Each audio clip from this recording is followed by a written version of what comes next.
Let the power of media improve your connection to your deen and make a positive impact on your life. Download the One Islam TV app today and embark on a transformative journey of knowledge, inspiration, and spiritual growth. In the 7th century, the Byzantine Empire was one of the strongest empires in the world and at the height of its power in many ways. But this period also witnessed the emergence of a new force that would end the Byzantine Empire and leave behind a permanent imprint all over the world. How did Islam affect the Byzantine Empire? And was this effect greater than that inflicted by the long-standing enemy of the Eastern Roman Empire, the Sasanian Empire? The Byzantine Empire had once achieved one of its greatest victories when Emperor Heraclius defeated their long-standing enemy, the Sasanian Empire, in a war that lasted almost 20 years. Soon after, Emperor Justinian, another important figure in Byzantine history, became the ruler of the empire. In the early 7th century, the reign of Emperor Heraclius began. He was a general who rebelled against Emperor Phocas and then deposed him. Byzantine Empire versus Sasanian Empire. Emperor Heraclius led the Byzantine Empire to one of its greatest victories over its long-standing Persian enemies, the Sasanian Empire. Heraclius was a gifted general and led a vigorous series of campaigns against the Sasanians, who were ruled at the time by King Khosrow II. The war between these two empires lasted for almost 20 years and included several spectacular successes and disasters on both sides.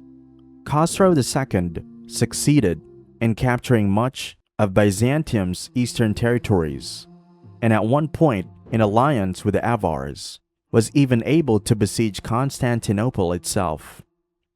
Heraclius directed a series of counterattacks and often fought in the front rank alongside his soldiers. One of his greatest victories took place in December 627 AD, when he invaded the Sasanian heartland and thoroughly smashed their main army at the Battle of Nineveh. In this climactic battle of the long war, Heraclius allegedly personally suffered several wounds to his face. Khosrow was not impressed at this battle, but with his army destroyed, his power was compromised, and he was assassinated 2 months later. The overthrow and death of Khosrow led to a chaotic civil war, with the most powerful members of the nobility gaining full autonomy and starting to form their own government.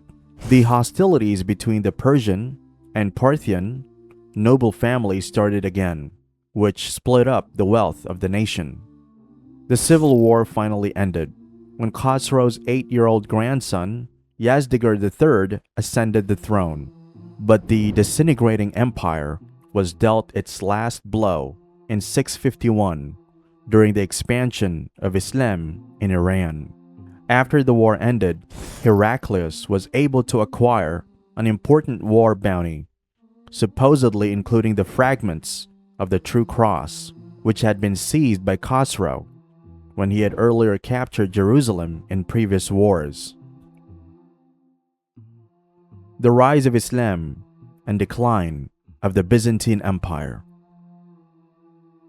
By the time of Prophet Muhammad, peace be upon him's death, in 632 AD, Islam had spread throughout the region by trade, and over the next 30 years, under the leadership of Muhammad's 4 caliphs, or successors, Muslim armies were able to capture the Levant, North Africa, the Mediterranean world, and other vast territories.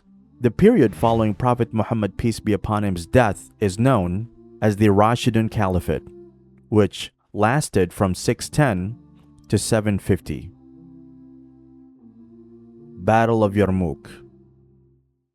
In 636 AD, at the Battle of Yarmouk, the Byzantine army was defeated by the Muslim forces of the Rashidun Caliphate. The result of the battle was a complete Muslim victory that ended Byzantine rule in Syria. During a council of war, the command of the Muslim army was transferred to Khalid ibn al-Walid by Abu Ubaidah, who was commander-in-chief of Muslim armies at the time. After taking command, Khalid ibn al-Walid reorganized the army into 36 infantry regiments and 4 cavalry regiments, with his cavalry elite held in reserve. The army was organized in a tight defensive infantry formation. The army was lined up on a front of 12 kilometers facing west, with its left flank lying south on the Yarmouk River, a mile before Wadi al-Alan Canyon began. The army's right flank was on the Jabiya Road in the north across the heights of Tel al-Jum'ah, with substantial gaps between the divisions, so far so that their frontage would match the divisions of the Byzantine battle line at 13 kilometers. The center of the army was under the command of Abu Ubaidah ibn al-Jarrah, left center, and Shurabil ibn Hassana, right center. The left wing was under the command of Yazid, and the right wing was under Amr ibn al-As. The center left and right wings were given cavalry regiments to be used as a reserve in case a counterattack happened or if they were pushed back by the Byzantines. Behind the center stood the mobile guard under the personal command of Khalid. If Khalid was too occupied in leading the general army, Dharar ibn al-Azwar would command the mobile guards. Khalid would repeatedly make critical and decisive use of that mounted reserve throughout the course of the battle. Khalid sent out several scouts to keep the Byzantines under observation. In late July, Vahan sent Jabala with his lightly armored forces to reconnoiter in force, but they were repulsed by the mobile guard stationed in the area. In an attempt to stop the advance of Muslim armies and to recover lost territory, Emperor Heraclius sent a massive army to the Levant. As the Byzantine army approached, the Arabs tactically withdrew from Syria and regrouped all their forces at the Yarmouk Plains, close to the Arabian Peninsula, where they were reinforced and defeated the numerically superior Byzantine army. The Battle of the Yarmouk is considered to be one of the most decisive and important battles in military history, and it marked the first great wave of early Muslim conquest after the death of the Islamic prophet Muhammad. The battle is also considered to be Khalid ibn al-Walid's greatest military victory and cemented his reputation as one of the greatest military Muslim commanders in history.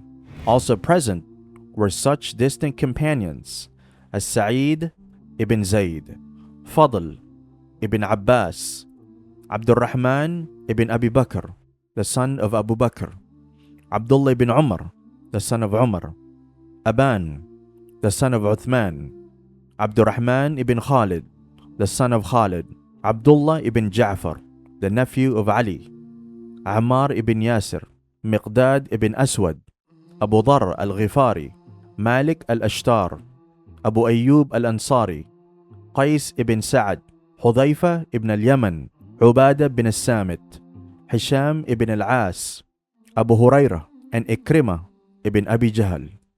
Soldiers' ages ranged from as young as 20 in the case of Khalid's son to 70 in the case of Ammar. 3 of the 10 companions promised paradise by Muhammad, namely Sa'id, Zubair, and Abu Ubaidah, were also present at Yarmouk. Umar ibn al-Khattab, apparently wanting to defeat the Byzantines, first used the best Muslim troops against them.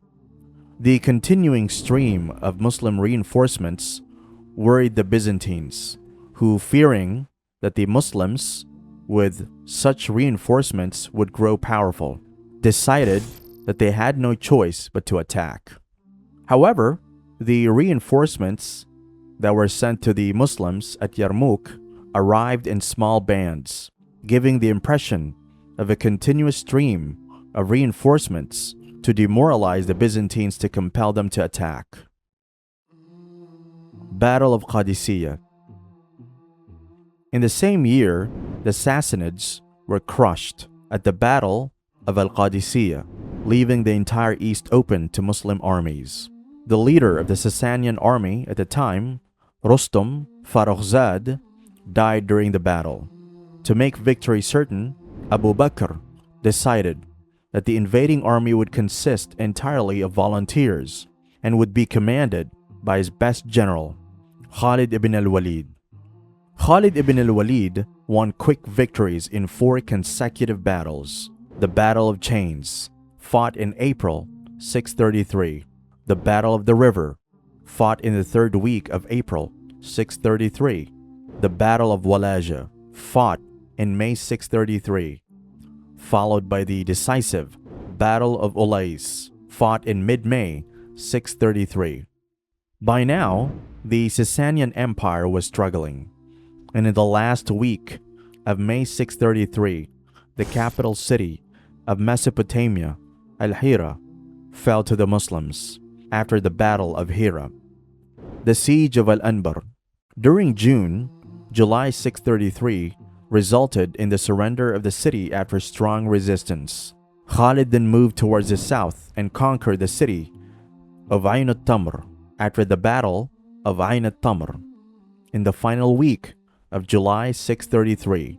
In November 633, the Persian counterattack was repulsed by Khalid.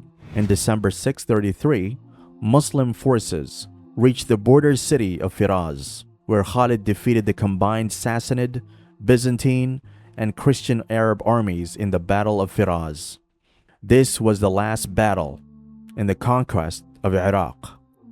By this time, except for Ctesiphon, Khalid had captured all of Iraq. However, circumstances changed on the Western Front.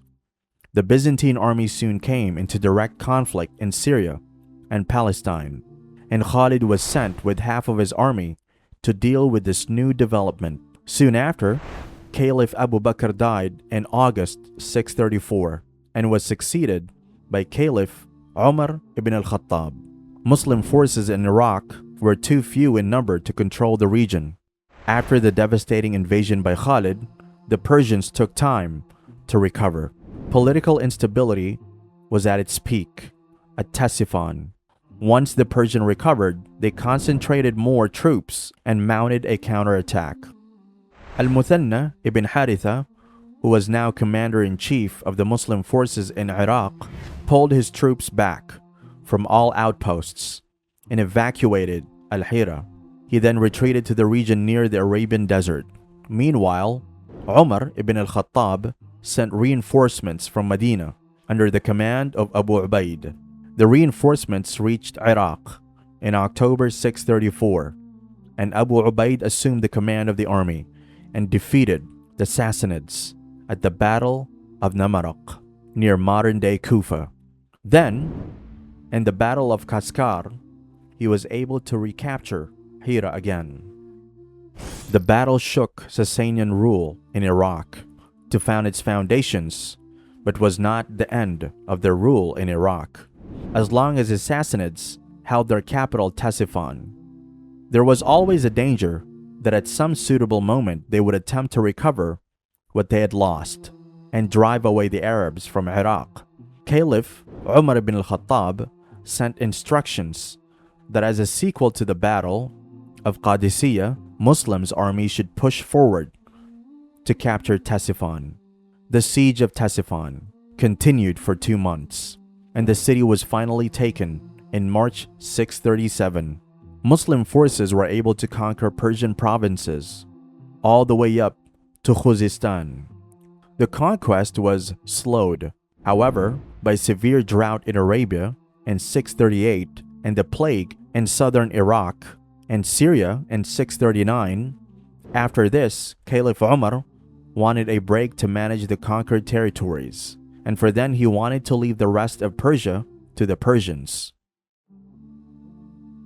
Umar is reported to have said, "I wish there were a mountain of fire between us and the Persians, so that neither they could get to us, nor we to them." The Persian perspective, however, was the polar opposite, one of the great embarrassment, humiliation, and scorn. The pride of the imperial Sassanids had been hurt by the conquest of Iraq by the Arabs, and the Sassanids continued the struggle to regain the lost territory.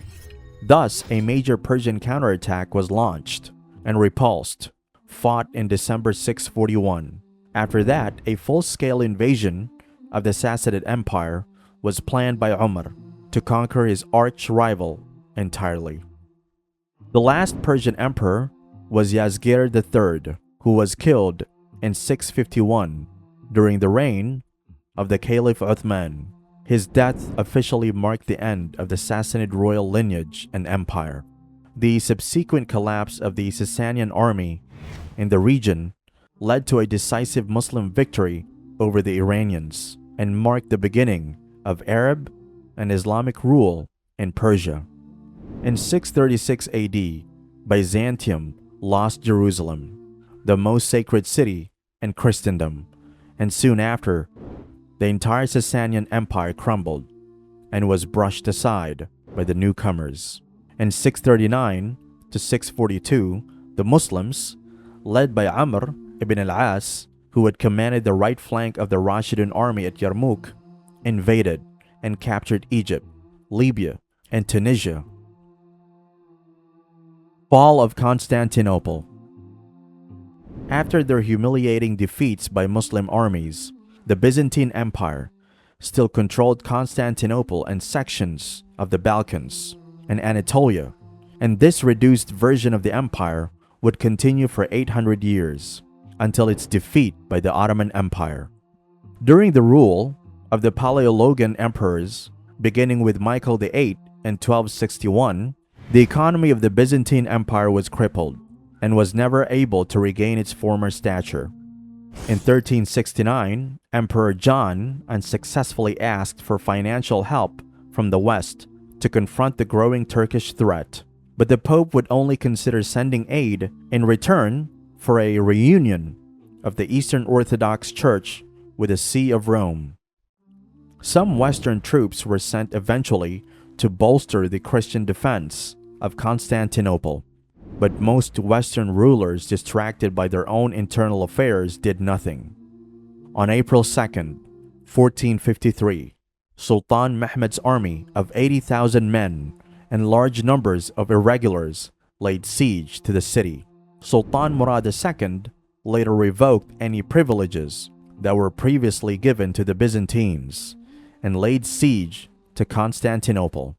The fall of Constantinople marked the end of a glorious era for the Byzantine Empire. Emperor Constantine XI was killed in battle that day, and the Byzantine Empire collapsed completely. Emperor Heraclius lived to witness most of these losses and humiliating defeat, and died in 641 AD. This great wave of subjugation finally subsided in the mid-8th century, by which time, in the West, the remainder of North Africa and Spain had been subdued, and in the East, the Islamic armies had reached India's borders. After the death of the last caliph in 661, the Umayyad Caliphate took control of the empire and ruled until 750. Historians regard the Umayyad Caliphate as the most powerful and expansive of the caliphs. The Umayyad Caliphate grew the Islamic empire to its peak and expanded its control from the Middle East to parts of Asia, India, and even parts of Europe. The growth of Islam in these areas helped unite nomadic people into a more unified culture by creating a common currency, making Arabic the official language, and standardizing measurements. The Islamic Golden Age started during Abbasid dynasty, which came to power by overthrowing the Umayyads in 750. During this period, science, math, astronomy, medicine, and literature flourished. Libraries and schools were built, and arts and architecture thrived. This period lasted to 1258. The Muslim conquests fundamentally reshaped the Mediterranean and North African region and created religious, cultural, and linguistic boundaries that persist until today. Introducing the top-rated Islamic app in the world, One Islam TV. The app offers a smooth, immersive viewing experience with user-friendly features and seamless interface. Discover the power of technology for the purpose of spreading the light of Islam to every corner of the world. Download the One Islam TV app now.